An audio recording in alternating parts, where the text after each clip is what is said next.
Every year, lakhs of students begin class 10 maths with one question. Can I really score full marks in maths? Look around you.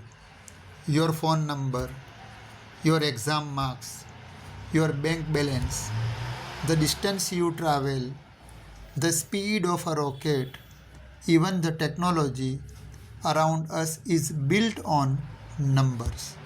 But have you ever wondered where this amazing journey of mathematics truly begins? It begins with one powerful chapter, real numbers. Welcome to the complete class 10 mathematics course by Time to Cram. In this series, we will cover every chapter from the very basics to board exam level with detailed explanations, real life examples, visual learning, previous year questions, important concepts, memory tricks, and smart exam strategies. Our goal is not just to finish the syllabus, it's to help you truly understand mathematics and solve questions with confidence. Whether you are aiming to strengthen your basics, improve your problem solving skills, or score 95% or even 100% in your board exam, this series is designed to guide you step by step. Watch each chapter in order, practice along with me, and by the end of this course, you will have a strong foundation in class 10 maths. And every great mathematical journey starts with understanding numbers, the building blocks of everything in mathematics. So, today we begin with chapter number 1, real numbers. Let's discover why this chapter is one of the most important foundations for your entire class 10 maths course. Let's begin. For years, the first chapter of the class 10 syllabus was defined by dread. Students spent hours repeating a mechanical algorithm known as Euclid's division lemma. Starting in 2025, the CBSE board removed Euclid's lemma entirely, along with the sections on rational decimal expansions. This shift priorities conceptual depth over the rote memorization of long division steps. This leaves a streamlined chapter worth a concentrated 6 marks on the board exam. Every number you work with in math is a structure built out of smaller unbreakable pieces. Those core components are prime numbers. Watch what happens dropping a composite number like 198. It shatters into its smallest parts 2, 3, and 11. Recombining them gives the exponential notation 2 multiplied by 3 to the power 2 multiplied by 11. This distinct prime fingerprint is the fundamental theorem of arithmetic. To find these building blocks, we use a factor tree dividing 80 and 256 by their smallest prime factor reaches the bottom. Compressing identical primes gives exponential form of 80 as 2 to the power 4 multiplied by 5 and exponential form of 256 as 2 to the power 8.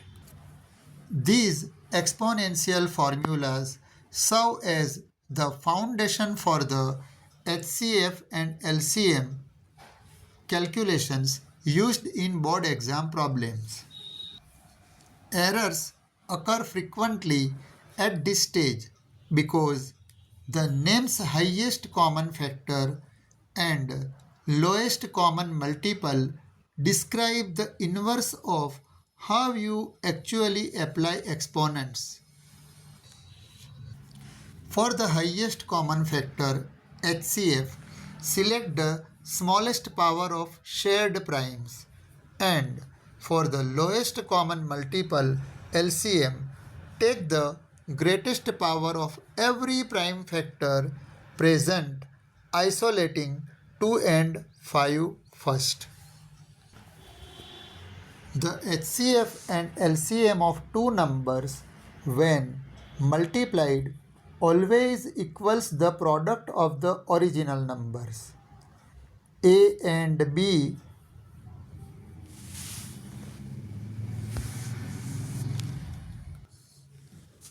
You can use this to verify calculations, but this relationship applies strictly to pairs.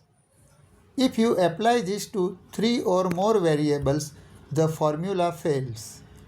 Applying these specific exponent rules and respecting the two-number limit prevents the most common mechanical errors in this unit. Consider a practical scenario. 3 traffic lights change every 48, 72, and 108 seconds. They all flashed at exactly 8 am. To solve this, we must determine whether the scenario requires an HCF or an LCM operation. Pause the video. Now identify the correct operation and calculate the exact time these lights will synchronize again. Whenever a problem requires finding when separate events will next overlap or synchronize in the future, you are looking for a multiple which requires finding the LCM. Calculating the LCM for 48, 72 and 108 gives us 432 seconds. Converting that to minutes give us 7 minutes and 12 seconds, meaning the lights will synchronize at 8 7 at 8 hours 7 minutes and 12 seconds AM. Recognizing keywords like synchronizing for LCM and splitting for HCF is the primary requirement for solving multi-mark competency questions. One final variation involves finding the largest number that divides two values like 305 and 185 while leaving a remainder of 5 in each case. For remainder problems, you must subtract the remainder from the base numbers before performing any factorizations. Removing 5 from both leaves 300 and 180. Finding the HCF of our new targets 300 and 180 gives us our final answer 60. This summary covers the chapters mechanics, factor trees, smallest power for HCF, greatest power for LCM, the two-number formula, and the application decoder. Screenshot this frame. These 5 steps contain the knowledge required to secure the 6 marks assigned to this unit. Understanding these prime building blocks allow us to move to the next challenge using contradiction to prove the square root of 2 is irrational. Again I am repeating, square root 2 is irrational. Next topic, proving irrationality. So today we are doing something a little bit different. We are literally stepping into the shoes of a detective. But instead of solving classic who done it, we are investigating a mathematical mystery. We are going to take a close look at some of the most famous numbers in all of math.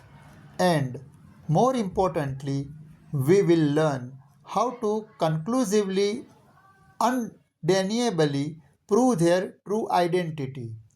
Now, you might be wondering, how do you actually prove something by assuming the exact opposite? It sounds completely counterintuitive, doesn't it? Like, why would you start with a lie? But this is actually a core incredibly powerful logic tool used by mathematicians and real detectives called proof by contradiction. And today we are using this exact tool to finally crack the case of irrational numbers. Okay, let's dive into this. Here is our quick roadmap for today's explanations. We will start with the streamlined math syllabus, then look at primes, co-primes, and factors. After that, we will get into the logic of the contradiction method to prove root 2, root 3, root 5, and similarly root n is irrational.